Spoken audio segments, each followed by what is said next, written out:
I am Kathy, a 55-year-old woman. A few years ago, my husband passed away due to a sudden illness, and now I live alone. I have 2 children, but both are married and do not live with me. My son has his own family but lives overseas, so I rarely see him, and I don't get to see my daughter much since she got married. I do call my children occasionally, but I've been somewhat worried about my daughter. She always sounds lifeless, and I wondered if she was being mistreated at her in-laws' place. Since getting married, my daughter has been living with her husband's parents, that is, at her in-laws' house. I've never been mistreated by my in-laws myself, but I have friends who have, so I am concerned. Hello, Sarah, are you okay? I sent a package to you recently. Did you receive it? Thank you. Sorry for contacting you late. I've been quite busy. Well, as long as you got it. But Sarah, you sound like you're not doing well. Are you okay over there? Yes, I'm fine. Sorry for making you worry, Mom. Sarah's voice was somewhat faint, almost ghost-like. Come to think of it, I haven't seen her in a while, so I can't confirm her well-being. I became anxious, wondering if she's eating properly or if she's getting enough sleep. As a parent, no matter how old you are, you worry about your children. Even if they are married and have their own family, I think that doesn't change. My late mother worried about me until the very end, so I thought it was normal for me to be concerned. I worry about Sarah to the extent that it's not overprotective or intrusive, but I worry she'll be annoyed. Well, Sarah isn't the type to say such things, so I reached out to her only once in a while. One day, I was going about my regular chores and work just as usual. It was already 8 p.m., and I was thinking about having a cup of tea before heating up the bathtub. That's when the doorbell rang. I wondered who it could be at this hour, and when I opened the door, it was Sarah. She looked more worn out than the last time I saw her. Her hair was a mess and her cheeks were gaunt, and her wrists visible from her sweater had become very thin, like withered branches. I panicked, wondering why Sarah had ended up like this. Sarah, what happened? Why are you here at this time? And what's with your look? Actually, I haven't been able to buy a single new piece of clothing. What? Really? All the money I saved up from the time I was single, and even my full earning from my current part-time job, gets taken away. So I can't buy clothes for myself, and even when I ask my husband, he won't buy them for me. I see. That's why she's wearing such a tattered sweater and coat. They're covered in lint with holes everywhere. Normally, a husband would feel bad seeing his wife dressed like this, but apparently her husband doesn't care. And what does she mean by all of her part-time pay is confiscated? After Sarah got married, she quit her full-time job and started teaching part-time at a tutoring school near her in-laws' place. Seizing her paycheck, that's crossing the line. Also, they told me to keep the budget for groceries under $35. What? That's ridiculous. If I were to go over 35, they threatened to hurt me. I overspent by $5 today and got yelled at by my husband and mother-in-law. That's terrible. Mom, I have a favor to ask. I want to stay somewhere else tonight. Can you lend me $50 for a motel? I'm sure my husband will calm down by tomorrow, and I just want to stay somewhere else tonight. Honey, you don't need to stay at a motel. What a waste of money. And your face is burning red. You probably got a fever. Yeah, I caught a cold. Why don't you stay here for a while? I can take care of you. Really? Thank you. Sarah's face brightened up. I prepared some warm milk for Sarah and let her use my spare room. I had some pajamas that fit her, so I handed them to her and told her to change. She seemed really worn out from cold and fell asleep almost immediately after taking some medicine.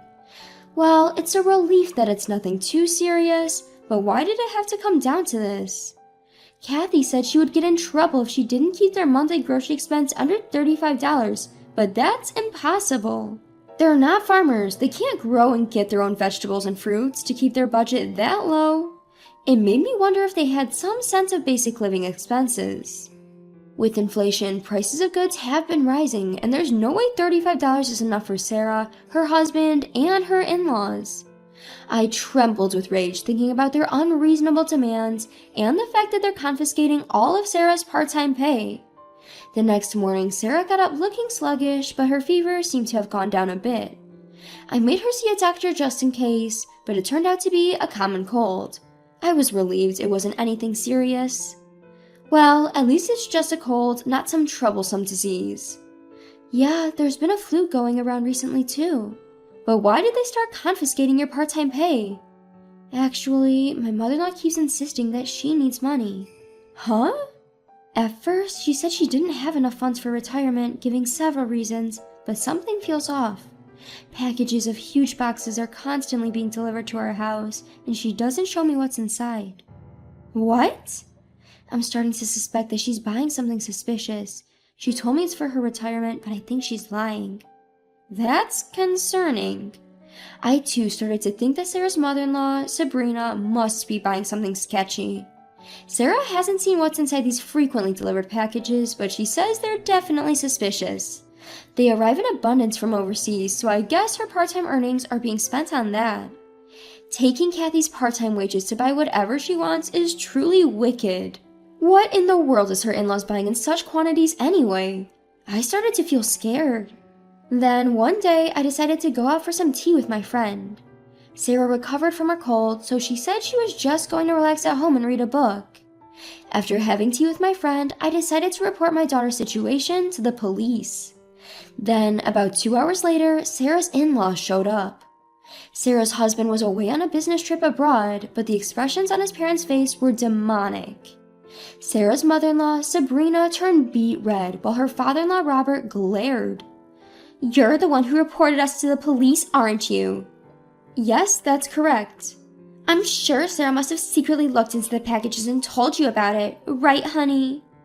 "That's right. It must be because of this chick that the cops are onto us."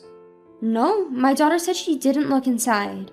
"I can't believe that. I'm sure she's trying to set us up. What a wicked daughter-in-law, being nasty and disrespecting her in-laws." "That's right. A daughter-in-law should value her in-laws, and yet this woman just ran out of the house and even ignored our calls. There's no point hiding here."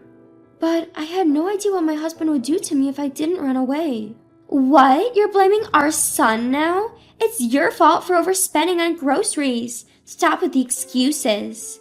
"That's right. Shut up now. Just how many times do we have to tell you that we only have light meals to keep it healthy, so $35 for groceries should be enough." Light meals? Yes, exactly. Light meals are the best for us humans. Eating luxurious meals can lead to gout or lifestyle diseases, which is why our model is to have light and simple meals only. So $35 is indeed enough for groceries. Well, because of all that nonsense, my daughter has become as thin as a rail. Robert always spoke as if eating light meals was a shortcut to good health, but when Sarah first came home, she was clearly malnourished.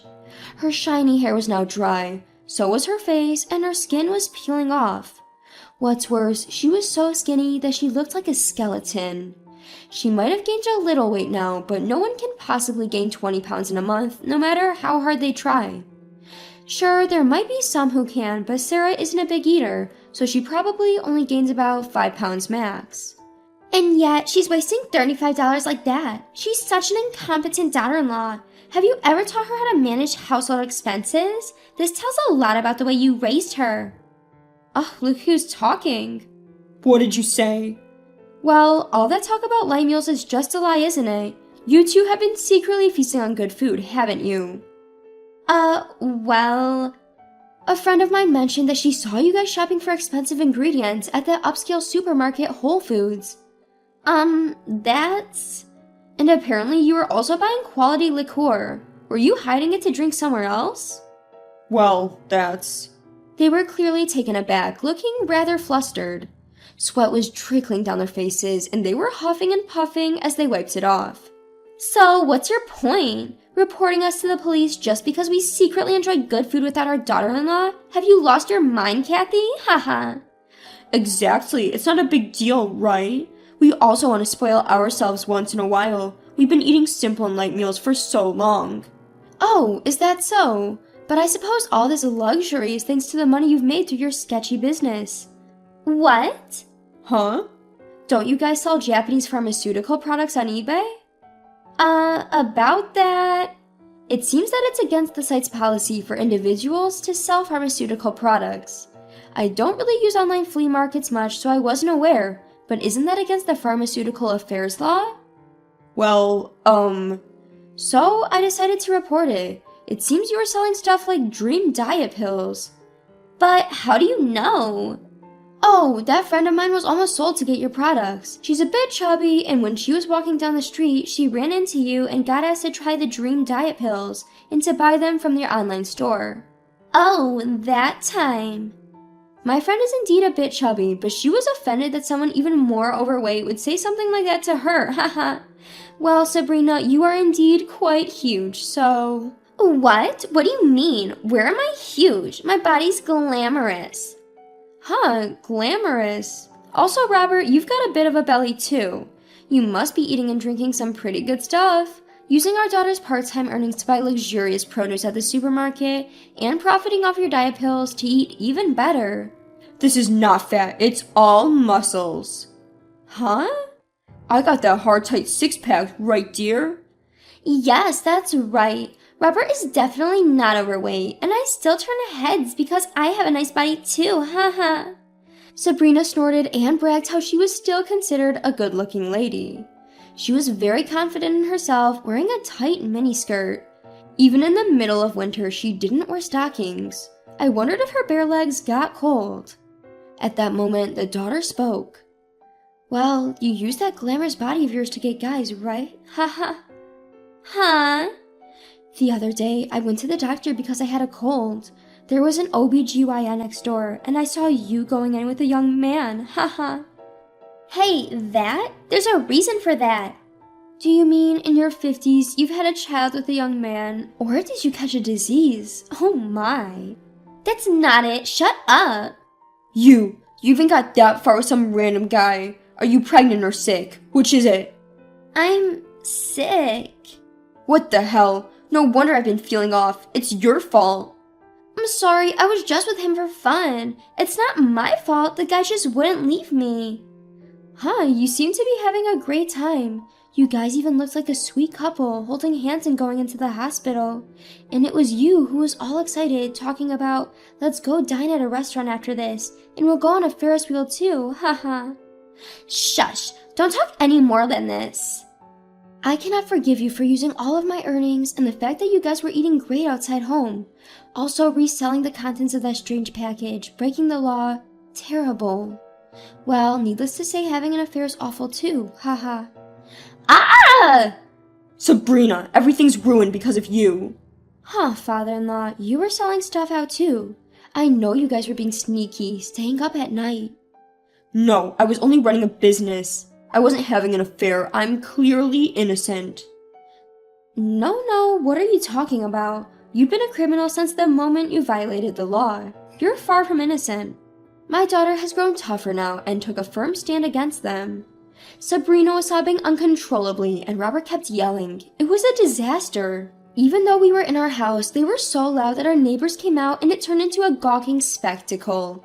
They yelled at me, saying they were being embarrassed, but it wasn't my fault. For now, my daughter's planning on divorcing your son. Given that she was abused, she'll probably sue him for emotional distress and seek compensation. That's right, I will seek compensation for my husband. Also, please return all my part-time earnings that you guys took away. But... That's... I said give it back. Don't you dare underestimate me. Did you think I was some slave who would just obey everything? I'm not afraid of you anymore. I don't care what happens. Just give it back.